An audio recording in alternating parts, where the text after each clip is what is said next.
Hello, happy thinkers.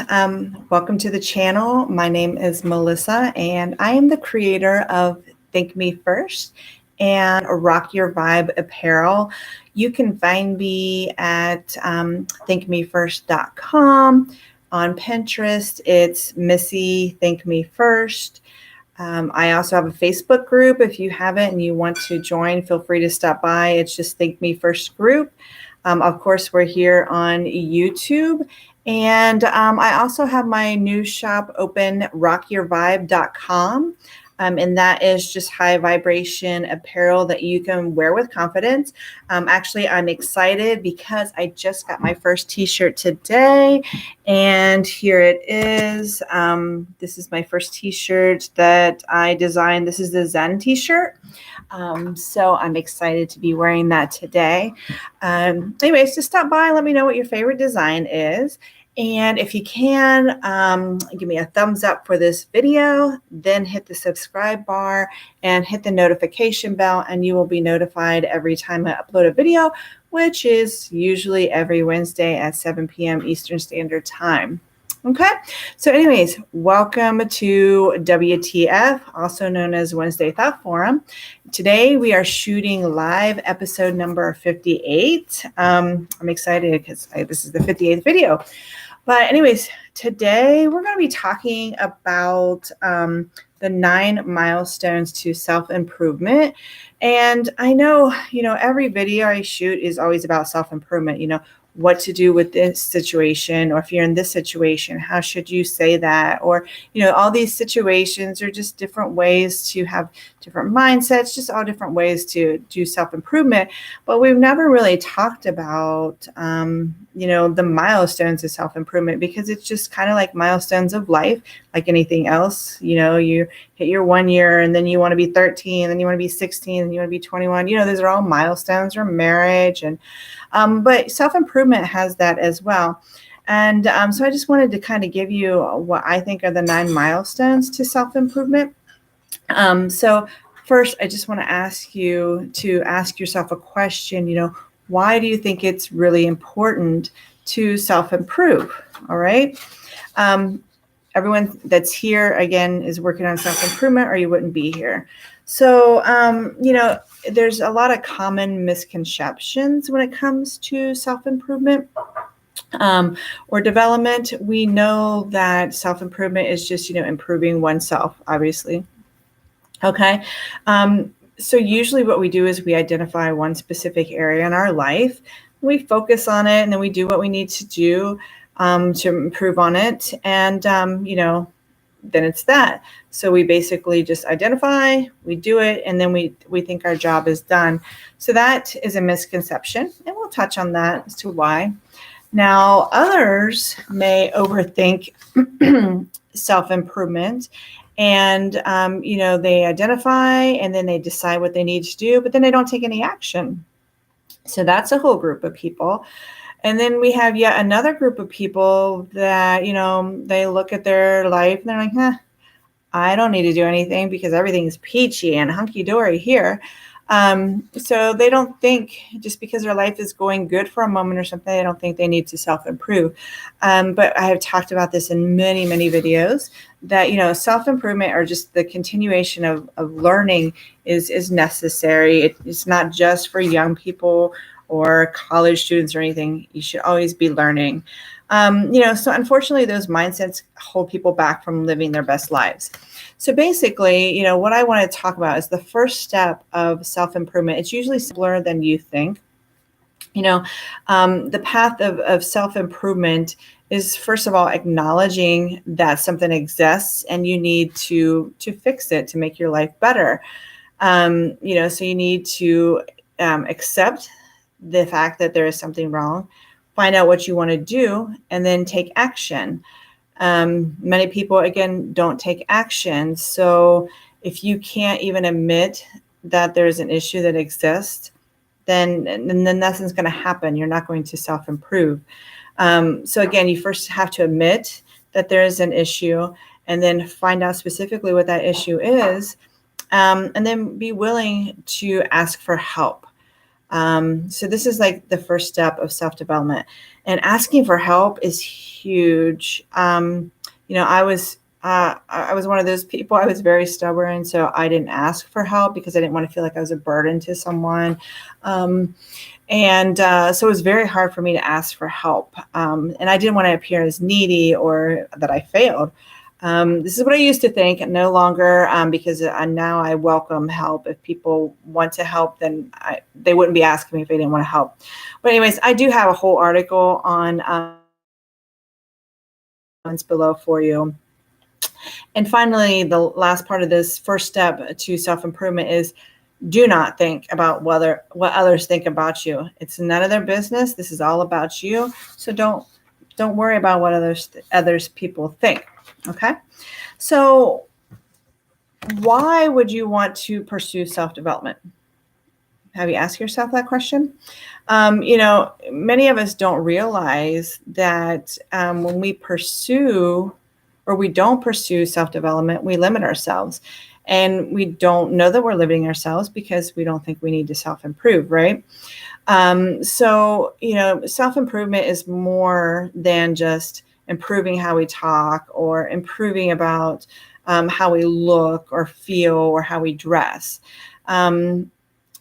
We work on a certain area of our lives, and this little area of our lives can affect our whole life. All right. So that's what self-improvement is.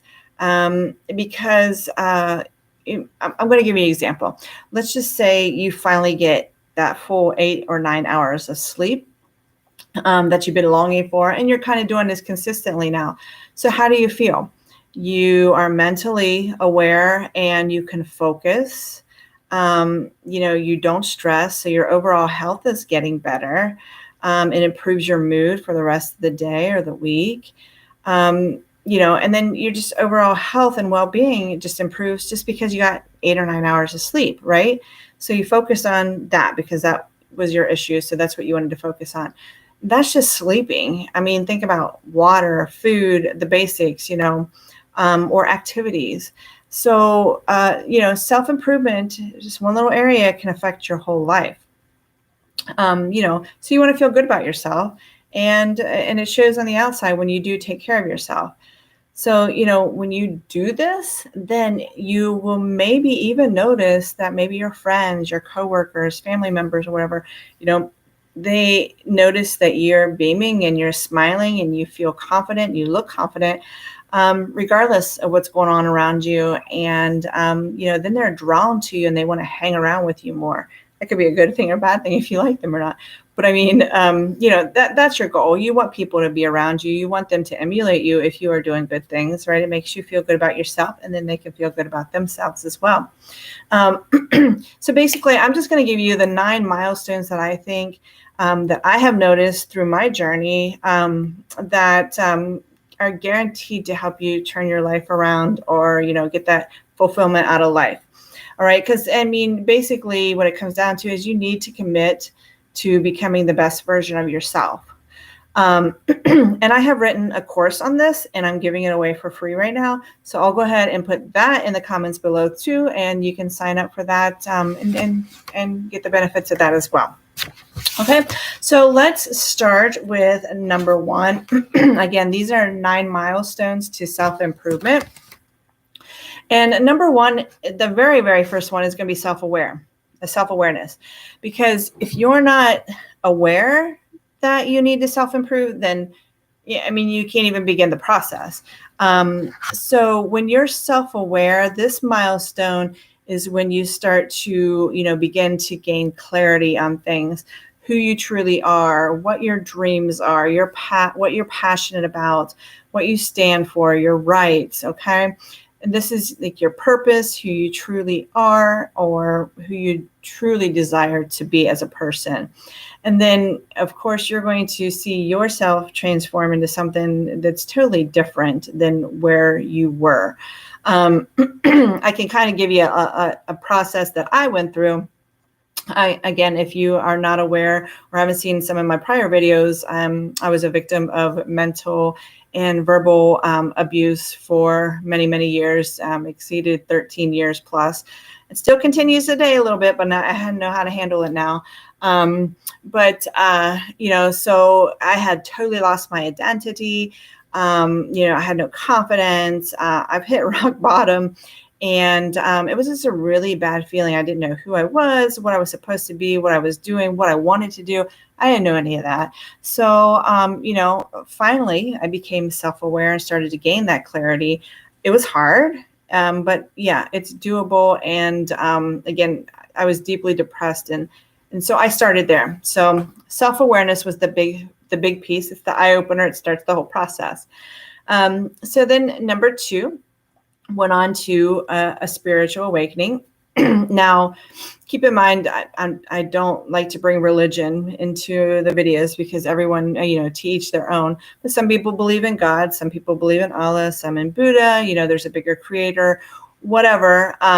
But spiritual doesn't necessarily mean religious. Okay.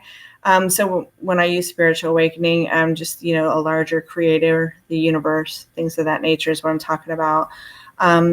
But you develop more of a newfound clarity to life and awareness of yourself. So it's kind of a step above the self-awareness piece. You're led to an awareness of a higher source of power that brought you into existence, okay, whatever that may be, however you believe. And then you kind of follow that clarity into a connection of, growth and understanding of who you think that creator is. Okay. Your life is kind of curious. So you start researching and learning more about yourself. You begin to acknowledge that you do have struggles and problems. And then you actually admit that you need to do something about it. So at this point, you take that decision to break free from whatever is holding you back. And then you move on. You're ready, you're eager, you have what it takes to let go of those self-imposed limitations and those excuses that you've always been providing for to those. And you step outside your comfort zone and you just do it. You're becoming more aware that it's going to be easy and that you found the courage to declare yourself that you're ready for whatever comes next. Again, I have an article on this, and you're going to see that I have a lot of articles about a lot of these milestones because, again, my articles are on self-improvement, and these are just milestones to self-improvement. But anyways, the article to the courage piece is called Vulnerability and Courage, Take the Risk. Again, I'll list that in the comments below. But then after you realize all this stuff, you're ready to change. Okay. You may be fearful, but you're no longer fearful enough that it keeps you from doing or pursuing more. And again, I have an article on that as well about beating fear and anxiety. So at this point in my life, when it came to this self-awareness and moving on to this courage, it was just, I kind of came to a point where I was just like, yeah, I'm done. I'm just going to do this. This is not working for me. I'm just going to try whatever I can. So that's when I moved on. So number 4 is going to be self-love. Again, I have an article on self-love, and I will list that in the comments below as well. But this is when you start to break the ball and chain, per se, from yourself and your limiting beliefs that you have about yourself that have kind of kept you as a prisoner in the past and wouldn't allow you to do things that you really wanted to do or excel. So then you begin to trust yourself again. You'll discover your strengths, your weaknesses, but you'll also start to be a little more wise and understand that pushing yourself beyond those perceived limitations, what that takes. You gain a deeper insight to your wisdom, your courage, your confidence. I have an article on confidence as well. Again, I'll list in the comments below. But you start to come together and you trust yourself again. All right. You don't second guess yourself, things like that. And then gratitude becomes a big part of this as well. Again, I have another article I'll post in the comments, but you start to develop this gratitude mindset. And then that's when you realize and fully understand that you are indeed wonderfully and fearfully made by your creator. Again, whomever you believe in. So big stretch for self-love. I mean, that's a huge milestone, and that's only number 4. So if you reach that milestone, that is huge, because a lot of people don't get that either. So yeah, that's number 4. Okay, and then we come to be aware of our current limitations. Now that you understand that it doesn't have to be that case forever, you start to grow even more and improve, and you expand your knowledge, acquire new skills, and you're no longer the person that you were. The idea of failing is no longer an issue to you, because you understand that failing is a part of life and opportunities. It doesn't intimidate you anymore. You're aware that you can now do things better. So you don't worry about that anymore. And you're more proactive with things. Okay. So number 6 is going to be abundance. So again, we continue to invest in growth, which is number 5. And then we, begin to see our own place in the world, or who we are, what our purpose is in this world. We see numerous opportunities and possibilities open up for us, because we're starting to see the abundance that we have instead of the limitations that we thought we had. When you're thinking, you're no longer grounded to that scarcity mentality. And then, you know that you have the abundance instead. So you cultivate more to the attitude of gratitude. And then it makes you more generous to yourself and to others. And then, you can expect more miracles to attract and manifest into your life. Number 7 is going to be better relationships. So as you continue to feel better about yourself and love yourself more, this is going to shine through, and others are going to pick up on this. You're going to be more mindful of others and empathetic of others. And again, people are going to pick up on this. You become more loving and understanding, forgiving, appreciative. You're respectful, you're compassionate towards other people, and you have a clearer picture of what is actually going on with you and others around you. So, you continue to practice your mindfulness and your self-love, but you just become more genuine to people, and people can actually pick up on that. So practice, within yourself, and this is just going to naturally extend to others, and they're going to be wanting to be around you more every day, because it's just going to be a natural tendency for you to draw others to you. Number 8 is going to be improved well-being. So when you get to this milestone, again, you're going to see your overall well-being improve, because you can master your own mindset. And I have a couple articles on the mindset. Again, I'll list below in the comments. But, as you grow more into self-love, you're going to be able to proactively filter out a lot of the various stresses and things that triggered your life that, no longer are going to bother you, because you're more self-aware. And then, you're not going to allow them to invade your space anymore, because you're in a happy place. You're going to remain there, and you know how to achieve that. But again, as you grow deeper into your self-love, you're just going to be more committed to taking better care of yourself, both actually mentally, physically, emotionally, and spiritually. Then finally, you get to your last place. And this is your legacy. This is what I'm trying to do now. I'm trying to build my legacy. So basically, this is just your journey of self-development. It has a ripple effect on yourself and others. It doesn't stop changing. You're always transforming your life from the inside out, and people notice that. The choices you make, or the behaviors that you choose to display to certain circumstances, or how you respond to certain circumstances, define who you are and your character. And then as a result of improving your character and your mindset, then, this is the way that people are going to remember you, and, the lives that you touch when you cross paths with these other people. This is your legacy. So, people will be drawn to you. They'll be inspired from you.